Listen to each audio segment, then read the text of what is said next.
بسم اللہ الرحمن الرحیم۔ السلام علیکم اسٹوڈنٹس، آج ہم اسلامیت کا باب صوم کا سیکنڈ چیپٹر غزوہ حنین دیکھنے لگے ہیں۔ چیپٹر نمبر 9 ہے ہمارا، اگر ہم لوگ خود سے نمبر کر کے آئیں۔ ویسے باب صوم سیرت نبی صلی اللہ علیہ وسلم کا دوسرا سبق ہے غزوہ حنین، پیج نمبر 30 پہ آج ہم سارا اس کو دیکھیں گے، اور اسی طریقے سے سب سے پہلے ہم لوگ اپنی ریڈنگ کریں گے، اس میں امپورٹنٹ پوائنٹس کو انڈرلائن کریں گے، MCQs اور شارٹ آنسرز دیکھیں گے جو ہمارے اس ریڈنگ کے دوران ہمارے بن سکتے ہوں گے، ان کو مینشن کریں گے، اور پھر لاسٹ پہ موو کریں گے ایکسرسائز کی طرف، جس میں ہمارے پاس 3 چیزیں ہوں گی: MCQs، شارٹ آنسرز اور لانگ کوسچن۔ تو چلیں اسٹارٹ کرتے ہیں اپنی ریڈنگ سے، اور امپورٹنٹ پوائنٹس انڈرلائن کرتے ہیں اور MCQs اور شارٹ آنسرز اس کے اندر سے دیکھتے ہیں۔ عہد نبوی کے ماہ و سال مدنی دور سیکنڈ پارٹ ہے غزوہ حنین۔ سب سے پہلے ہم لوگوں نے فتح مکہ دیکھا، اور اس کے بعد آج ہم دیکھیں گے غزوہ حنین۔ مکہ مکرمہ سے 40 کلومیٹر کے فاصلے پر واقع وادی حنین میں بنو حوازن اور بنو ثقیف کے قبائل آباد تھے۔ یہ ہمارے پاس امپورٹنٹ ہے کہ مکہ مکرمہ سے کتنے کلومیٹر کے فاصلے پر جو تھے وہ واقع تھے، وہ ہے MCQs آ سکتا ہے 40 کلومیٹر، اور کون سے قبیلے آباد تھے؟ بنو حوازن اور بنو ثقیف کے قبائل آباد تھے، جن کو اپنی طاقت پر بڑا گھمنڈ تھا۔ وہ مسلمانوں کی طاقت کو تسلیم کرنے پر راضی نہ تھے۔ انہوں نے فتح مکہ کے بعد ارد گرد کے قبائل کو مسلمانوں کی مخالفت پر اکسا کر اپنے ساتھ ملا لیا اور مکہ مکرمہ پر حملہ کرنے کی منصوبہ بندی کرنے لگے۔ فتح مکہ کے بعد نبی کریم صلی اللہ علیہ وسلم مکہ مکرمہ میں 19 دن قیام کرنے کے بعد شوال 8 ہجری کو 12,000 کے لشکر کے ساتھ وادی حنین کی جانب روانہ ہوئے۔ یہ بھی ہمارے پاس آ سکتا ہے کہ فتح مکہ کے بعد آپ صلی اللہ علیہ وسلم مکہ مکرمہ سے کتنے دن قیام کیا انہوں نے، تو یہ ہمارے پاس آئے گا کہ 19 دن کا قیام انہوں نے مکہ مکرمہ میں کیا فتح مکہ کے بعد۔ اس کے بعد شوال 8 ہجری کو 12,000 کے لشکر کے ساتھ جو ہے وہ حنین کی طرف روانہ ہوئے۔ یہ MCQs اور شارٹ کوسچن یہ دونوں میں پوچھ سکتا ہے۔ لشکر کی تعداد دیکھ کر بعض نو مسلموں نے کے ذہن میں یہ خیال آیا کہ آج کوئی طاقت ہمیں شکست سے دوچار نہیں کر سکتی۔ ان کا یوں اپنی ظاہری طاقت اور کثرت تعداد پر اترانا اللہ تعالیٰ کو پسند نہ آیا۔ تو اس پیراگراف میں ہمارے پاس کافی سارے MCQs اور شارٹ کوسچنز آئیں گے۔ ادھر دشمنان اسلام مسلمانوں سے پہلے میدان میں پہنچ کر جنگی تدابیر اختیار کر چکے تھے۔ جیسا ہی مسلمان میدان جنگ میں اترے، کفار نے اچانک حملہ کرتے ہوئے مسلمانوں پر تیروں کی بارش کر دی، جس کی وجہ سے بدنظمی پیدا ہوئی اور مسلمان اچانک اس قدر شدید حملے سے بوکھلا گئے اور عارضی طور پر مسلمانوں کے پاؤں اکھڑنے لگے۔ یہ بھی آ سکتا ہے کہ جیسے مسلمان میدان جنگ میں جو ہے وہ داخل ہوئے تو کیسے بدنظمی قائم ہوئی، کفار نے یعنی کیا کیا۔ تو یہ ہمارے پاس شارٹ آ سکتا ہے کہ انہوں نے اچانک جو ہے جنگی تدابیر اختیار کرتے ہوئے مسلمانوں پر تیروں کی بارش کر دی تھی، جس کی وجہ سے بدنظمی پیدا ہوئی اور مسلمانوں کے جو پاؤں تھے وہ اکھڑنے لگے تھے۔ آگے آتا ہے ہمارے پاس، اس موقع پر نبی کریم صلی اللہ علیہ وسلم بے مثال جرأت و بہادری کا مظاہرہ کرتے ہوئے میدان میں ڈٹے رہے۔ نبی کریم صلی اللہ علیہ وسلم اپنے خچر پر سوار تھے، جس کی رکاب حضرت ابو سفیان رحمۃ اللہ علیہ نے اور لگام حضرت عباس رضی اللہ تعالیٰ عنہ نے پکڑ رکھی تھی۔ تو یہ بھی آ سکتا ہے MCQ شارٹ میں کہ آپ صلی اللہ علیہ وسلم جس خچر پر سوار تھے اس کی رکاب کس کے پاس تھی؟ رکاب جو تھی وہ حضرت ابو سفیان کے پاس تھی، اور لگام حضرت عباس رضی اللہ تعالیٰ عنہ نے پکڑ رکھی تھی۔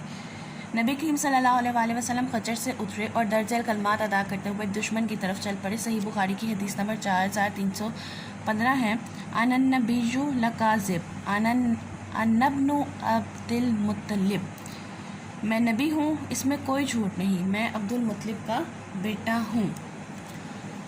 نبی اکرم صلی اللہ علیہ وسلم کو اللہ تعالیٰ کی ذات پر بھروسہ اور یقین کامل تھا کہ اللہ تعالیٰ ہماری مدد ضرور فرمائیں گے اور دین اسلام کو غلبہ حاصل ہوگا۔ نیکسٹ پیج نمبر 31 سے ہمارے پاس سٹارٹ ہوتا ہے اور کہتے ہیں کہ نبی کریم صلی اللہ علیہ وسلم نے اپنے چچا حضرت عباس رضی اللہ تعالیٰ عنہ سے فرمایا کہ مجاہدین کو ثابت قدم رہنے کے لیے پکارے۔ تو یہ بھی MCQ آ سکتا ہے کہ مجاہدین کو ثابت قدم رکھنے کے لیے آپ صلی اللہ علیہ وسلم نے کس کو کہا تھا کہ جو ہے وہ پکاریں یا مخاطب کریں؟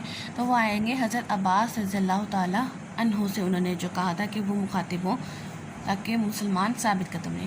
چنانچہ انہوں نے بلند آواز سے مجاہدین کو پکارا اور کہا، بیت رضوان والوں کہاں ہو؟ یہ آواز سن کر تمام مسلمان واپس مڑے اور تھوڑی ہی دیر میں میدان جنگ مجاہدین سے بھر گیا۔ بنو حوازن کے خلاف گھمسان کی لڑائی شروع ہو گئی، جلد ہی دشمن کے پاؤں اکھڑنے لگے۔ اس غزوے میں اللہ تعالیٰ نے نبی کریم صلی اللہ علیہ وسلم کو متعدد معجزات عطا فرمائے. اب اس کے معجزات جو ہیں جو آپ صلی اللہ علیہ وسلم کو اس غزوہ حنین میں، تاکہ وہ بھی ہمارے پاس شارٹ اور MCQ زون میں پوچھے جا سکتے ہیں، وہ بھی ہمارے پاس امپورٹنٹ آئیں گے. کیا تھا معجزہ؟ نبی کریم صلی اللہ علیہ وسلم نے لڑائی کی شدت دیکھ کر مٹھی بھر مٹی اٹھائی اور کفار کی طرف پھینکی. وہ مٹھی بھر خاک دشمن کے ہر شخص کی آنکھ میں چلی گئی. دشمن کی صفیں بکھر گئیں اور وہ میدان چھوڑ کر بھاگ گئے. اللہ تعالیٰ نے اس غزوے میں فرشتوں کے ذریعے سے مسلمانوں کی مدد فرمائی. غزوہ حنین میں حضرت ابو طلحہ انصاری رضی اللہ تعالیٰ عنہ نے تنہا 30 مشرکوں کو قتل کیا. تو یہ ہمارے پاس ایز این MCQ بھی آ سکتا ہے کہ تنہا 30 مشرکوں کو قتل کیا انہوں نے، جبکہ مرنے والے کفار کی کل تعداد 300 سے زائد تھی. اس غزوے میں 4 مسلمان شہید ہوئے. غزوہ حنین میں اللہ تعالیٰ نے اہل اسلام کو بے شمار مال غنیمت عطا کیا. اب یہ مال غنیمت کون سا مال غنیمت ملا، یہ بھی ہمارے پاس شارٹ ٹرم سے دونوں میں پوچھا جا سکتا ہے، لیکن موسٹ امپورٹنٹ یہ آئے گا شارٹ کوشچن کے لیے. اب مال غنیمت جو ملا تھا ان میں کیا کیا چیزیں شامل تھیں؟ مال غنیمت میں 6000 جنگی قیدی، 24000 اونٹ، 40000 بکریاں اور 4000 اوقیہ چاندی شامل تھی. نبی کریم صلی اللہ علیہ وسلم نے مال غنیمت فوراً تقسیم نہیں کیا، بلکہ 2 ہفتے کا، یہاں پہ یہ MCQ آ جائے گا کہ مال غنیمت کا انتظار کتنے دن تک کیا گیا. تو 2 ہفتے تک مال غنیمت تقسیم کرنے کا انتظار کیا گیا. اور انتظار کیوں فرمایا؟ اس کی ریزن یہ ہے کہ شاید بنو حوازن اسلام قبول کر لیں اور مال غنیمت ان کو واپس کر دیا جائے. لیکن ایسا نہ ہوا تو آپ صلی اللہ علیہ وسلم نے مال غنیمت تقسیم فرما دیا. غزوہ حنین کی وجہ سے متعدد قبائل دائرہ اسلام میں داخل ہوئے اور اسلام مزید دور دراز کے علاقوں تک پھیل گیا. غزوہ حنین میں مسلمانوں کی نصرت و فتح کے متعلق اللہ تعالیٰ نے ارشاد فرمایا. سورۃ توبہ کی آیت نمبر 25 ہے، لَقَدْ نَصَرَكُمُ اللَّهُ فِي مَوَاطِنَ كَثِيرَةٍ وَيَوْمَ حُنَيْنٍ إِذَا جَاءَتْكُمْ كَثْرَتُكُمْ فَلَمْ تُغْنِ عَنْكُمْ شَيْئًا وَضَاقَتْ عَلَيْكُمُ الْأَرْضُ بِمَا رَحُبَتْ ثُمَّ وَلَيْتُمْ مُدْبِرِينَ. یقیناً اللہ تعالیٰ تمہاری مدد کر چکا ہے بہت سے مواقع پر، اور خصوصاً حنین کے دن جب بھی تمہاری کثرت سے تمہیں ناز میں مبتلا کر دیا تھا، تو وہ کثرت تمہارے کچھ بھی کام نہ آئی اور زمین تم پر اپنی وسعت کے باوجود تنگ ہو گئی. پھر تم نے پیٹ پھیر کر میدان سے رخ موڑ لیا. غزوہ بدر اور حنین ہی 2 غزوات ہیں جن کے نام قرآن مجید میں آئے ہیں. تو یہ بھی ہمارے پاس شارٹ اور یہ ایکسرسائز کا بھی شارٹ کوشچن ہے.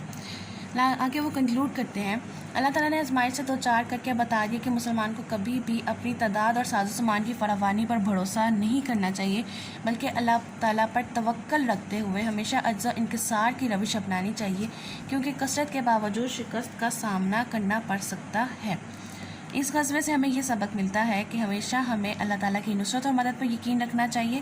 ظاہری مال و اسباب پر بھروسہ کرنے کی بجائے اللہ تعالیٰ کی ذات پر کامل بھروسہ کرتے ہوئے اللہ تعالیٰ سے نصرت اور مدد کی دعا کرنی چاہیے.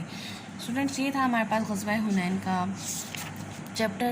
اس میں انہوں نے بتایا کہ کیسے مکہ مکرمہ میں صرف 19 دن کے قیام کے بعد جو ہے یہ ہمارے پاس دوسری جو غزوہ ہے وہ وجود میں آئی تھی، اور صرف 12,000 کے لشکر کے ساتھ جو ہے یہ جنگ مسلمانوں نے لڑی تھی، اور بہت کم تعداد تھی، اور کفار نے سمجھا تھا کہ بھئی آج ہماری جو ہے وہ جیت پکی ہے. لیکن اللہ تعالیٰ پر مکمل یقین اور اللہ کی طرف سے مدد آنے کا اگر یقین رکھا جائے تو 12,000 کے 12 لوگ بھی جو ہیں وہ کامیاب ہو سکتے ہیں.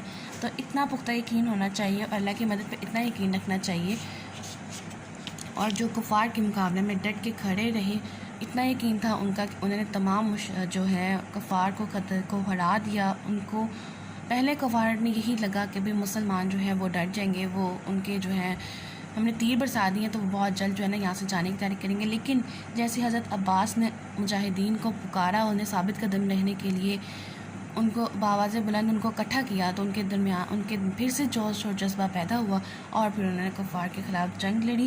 اور اس جنگ کو جو ہے وہ غزوہ حنین کا نام دیا گیا. اور صرف غزوہ حنین اور غزوہ بدر یہ واحد 2 غزوات ہیں، 2 جنگیں ہیں جن کا جو ذکر ہے قرآن پاک نے اللہ تعالیٰ نے خود جو ہے وہ کیا ہوا ہے.